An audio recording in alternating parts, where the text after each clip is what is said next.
ఒకవేళ మనం మారామనుకోండి, శుభవార్త కూడా ఇస్తున్నాడు అల్లా తాలా.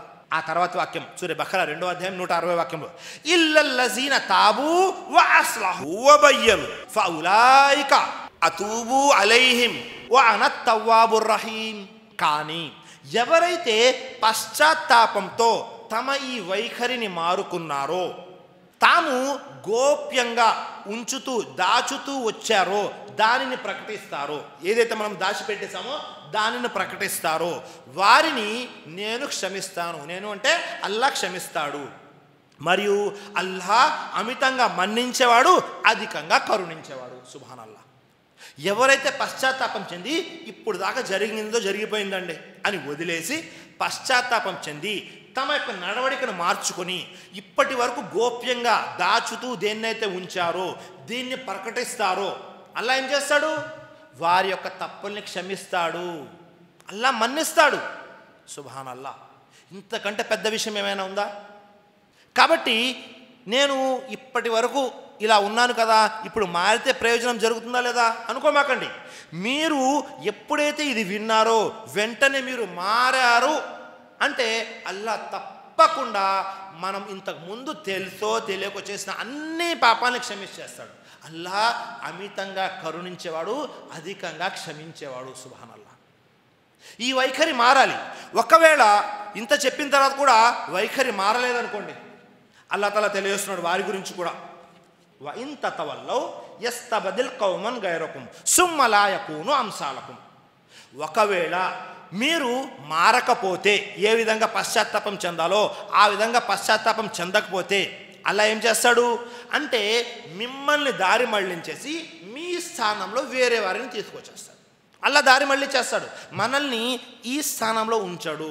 ఇంతకు ముందు కాలంలో ఏమయ్యేది అంటే ఎప్పుడైతే ఒక ప్రవక్త సందేశం ఇచ్చి వెళ్ళిపోయిన తర్వాత ఆ జాతి ప్రజలు వినారో అల్లా ఏం చేసేవాడు, ఆ జాతి ప్రజలను తప్పించేసి వేరే ప్రవక్తను పంపించేవారు, వాళ్ళకి ఆ బాధ్యత ఇచ్చేసేయడం జరిగేది.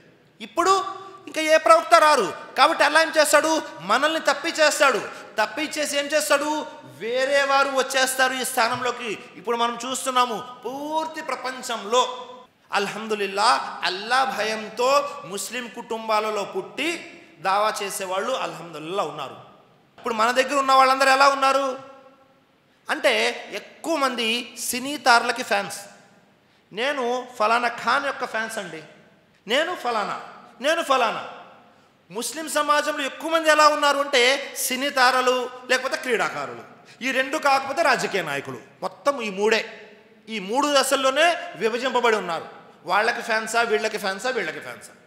అలా ఏం చేస్తున్నాడు, వాళ్ళని అలాగే పక్కకు తప్పించేసి ఆ తర్వాత ఇగో ఇలా ఎవరైతే ఇస్లాం ధర్మాన్ని స్వీకరించి లోపలికి వస్తున్నారో వాళ్ళ ద్వారా ఎక్కువ పని తీసుకుంటున్నాడు. అల్లా మార్చేస్తాడు. అల్లా చెబుతున్నాడు, ఒకవేళ మీకు ఇచ్చిన పని మీరు చేయలేదా అల్లా మీ స్థానంలో వేరే వాళ్ళని తీసుకువచ్చేస్తాడు. సుబ్హానల్లా. ఇప్పుడు అదే జరుగుతుంది. కాబట్టి మీరు మనం నిర్ధారించుకోవాలి, ఏం చేయాలి, పని చేయాలా వద్దా.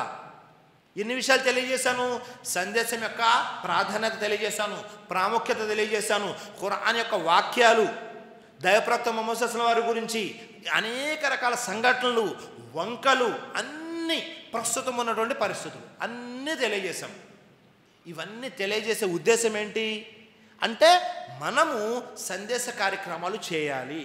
ఎవరికి ఏ స్థాయికి తగ్గట్టుగా ఆ స్థాయిలో. ఇప్పుడు అల్లా మిమ్మల్ని ఏం అడగడు, మీరు శాటిలైట్ ఛానల్ ఎందుకు పెట్టలేదని అడుగుతాడా? మీ స్థాయి ఏంటి, ఆ స్థాయి.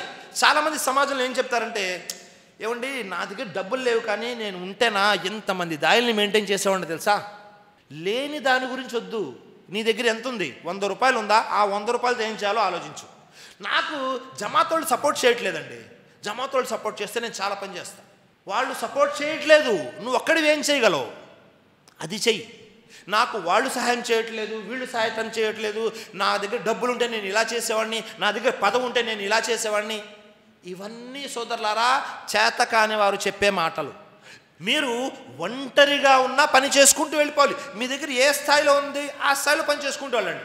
ఒకవేళ మీరు ఆలిం అయితే ఆ దిశలో పని చేసుకుంటూ వెళ్ళండి.